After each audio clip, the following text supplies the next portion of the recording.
दिल जा होंदा टे किस्म। वाह फिर वाह। हिकड़ी दिल उहा दिल आहे जेकी कलर वारी दिल आहे।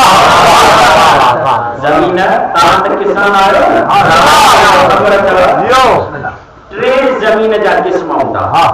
हिकड़ी उहा ज़मीन आहे जेका कलर वारी आहे, हिकड़ी उहा ज़मीन आहे जेकी पत्थर वारी आहे, हिकड़ी उहा ज़मीन आहे जेकी तरो ताज़ा आहे।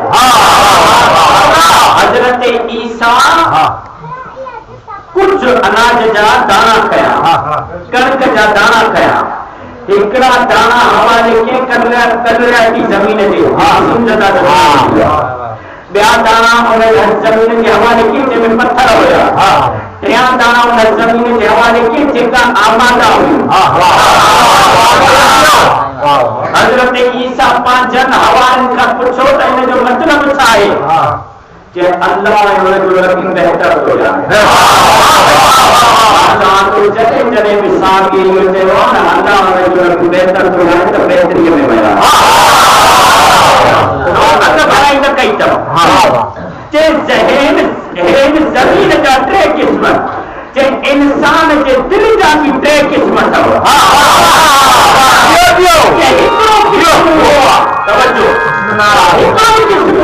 जेका आहे पथरियाली ज़मीन आहे। हिन जो कमु छा आहे?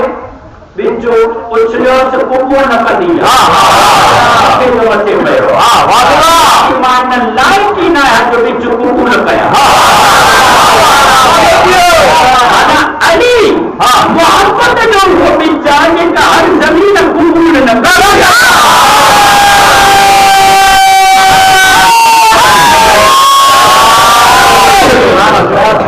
जंहिंजा दिल साफ़ हुजनि, पत्थर दिल हुजनि, उहे अली जे नसीहत खे क़बूल न कंदा।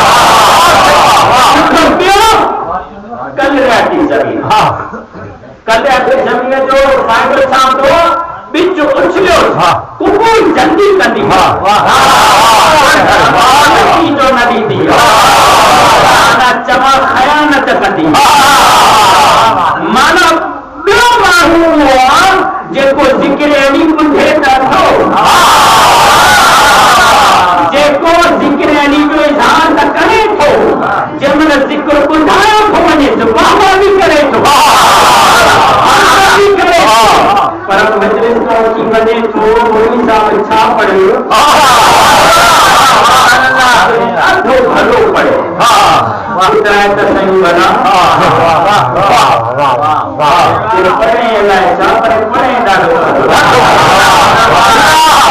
कहिड़ो पढ़ण थियो जो पढ़े बि भलो पर तुंहिंजे ज़हन में न आहे। माना सम्झ इहा दिल कलराती दिल नसीहत क़बूल त करे थी, ऐं जेकी तरो ताज़ा ऐं आवाज़ ज़मीन हूंदी आहे हिकु ॿिज जे 70 मिंट कढी अली जी नसीहत खे तरो ताज़ा दिल हिकु दफ़ो ॿुधंदो आहे, कंहिं महिल हुनखे कढंदो आहे त 70 माण्हुनि में तकलीफ़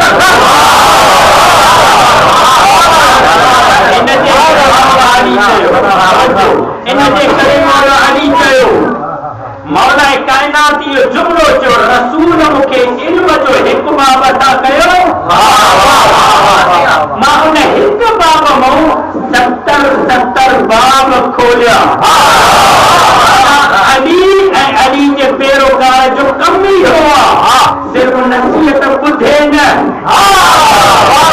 सिर्फ़ अली जी फज़ीलत ॿुधे न, बल्कि अहिड़ो यादि करे जंहिं महिल दुश्मन अचेसि